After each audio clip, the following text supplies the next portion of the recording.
നിങ്ങളുടെ ഇഷ്ട പരമ്പരകൾ എക്സ്ക്ലൂസീവായി സൺ നെക്സ്റ്റ് ആപ്പിലൂടെ തികച്ചും ഫ്രീ ആയി ഇപ്പോഴേ ആപ്പ് ഡൗൺലോഡ് ചെയ്യൂ.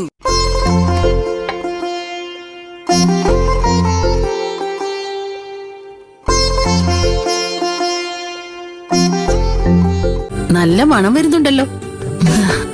ഇപ്പൊ എല്ലാം റെഡിയാവും അമ്മേ. ഒരു തിരക്കുമില്ല, പതുക്കെ മതി മോളെ. കാളീശ്വരി വന്നതുപോലെ തന്നെ പെട്ടെന്ന് പോയി അല്ലേ?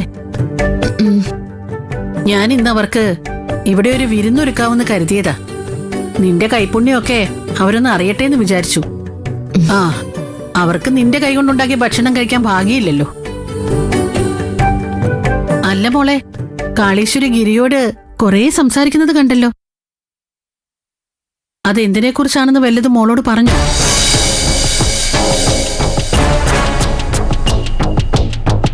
ഞാൻ ചോദിക്കാൻ കാരണം വേറൊന്നുമല്ല, അവനെ ഈ പൂജയിലും മന്ത്രവാദത്തിലും ഒന്നും വിശ്വാസമില്ലല്ലോ.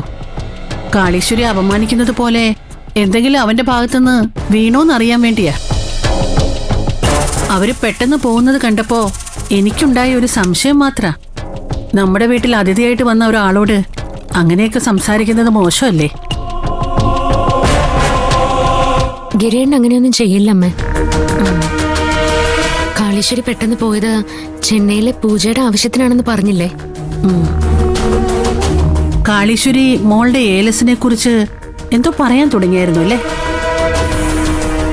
മോളോട് ഈ ഏലസ് മാറ്റിയോന്നൊക്കെ അവര് ചോദിച്ചത്. അതെ, മോളത് മാറ്റില്ലെന്ന് എനിക്ക് നന്നായിട്ടറിയാം. ഞാൻ അങ്ങനെ ചെയ്യരുതെന്ന് മോളോട് പ്രത്യേകം പറഞ്ഞതല്ലേ.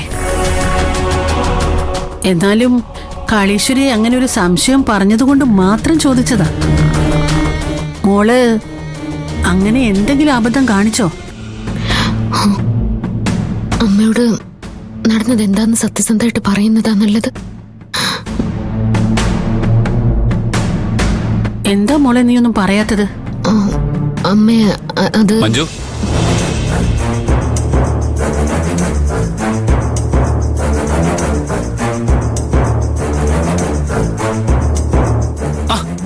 ഇതുവരെ ഭക്ഷണം തയ്യാറായില്ലേ?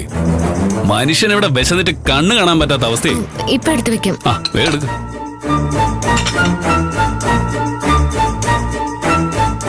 അമ്മേ, എന്തായിരുന്നു നിങ്ങൾ തമ്മിൽ സംസാരിച്ചത്? ഒന്നുമില്ലടാ. കാളീശ്വരി അവളുടെ ഏലസിനെ കുറിച്ച് ചോദിച്ചതിന്റെ കാരണം എന്താണെന്ന് ഞാൻ അവളോട് ചോദിച്ചതാ. ആർക്കറിയാം? ഈ പൂജ ഭരിച്ചില്ലെങ്കിൽ ഏലസ് മാറ്റി കെട്ടിയതുകൊണ്ടാണെന്ന് അവർക്ക് പറയാലോ. അതിനായിരിക്കും. ഹോ, നിന്നെ വിശ്വസിപ്പിക്കാൻ ഞാൻ ശ്രമിക്കുന്നില്ല.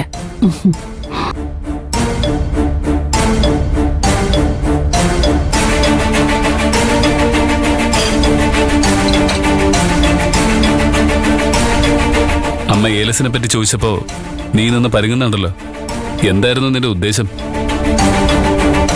എനിക്ക് അമ്മയോട് നുണ പറയാൻ പറ്റില്ല ഗിരിയേട്ടാ. നമ്മൾ നന്നായിട്ട് ജീവിക്കണമെന്ന് കരുതി വയ്യാഞ്ഞിട്ടും അമ്പലത്തിൽ 101 പ്രദക്ഷിണം വെച്ച ആളാ അമ്മ.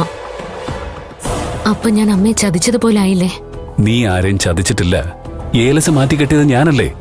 അപ്പൊ അതിന്റെ ഉത്തരവാദിത്വം എനിക്ക് മാത്രമേ ഉള്ളൂ. പക്ഷേ ഈ സത്യം പുറത്തു വന്നാൽ എല്ലാവരും എന്നെ മാത്രമേ കുറ്റം പറയൂ. അമ്മ പഴയതുപോലെ വീണ്ടും എന്നെ വെറുക്കാൻ തുടങ്ങും.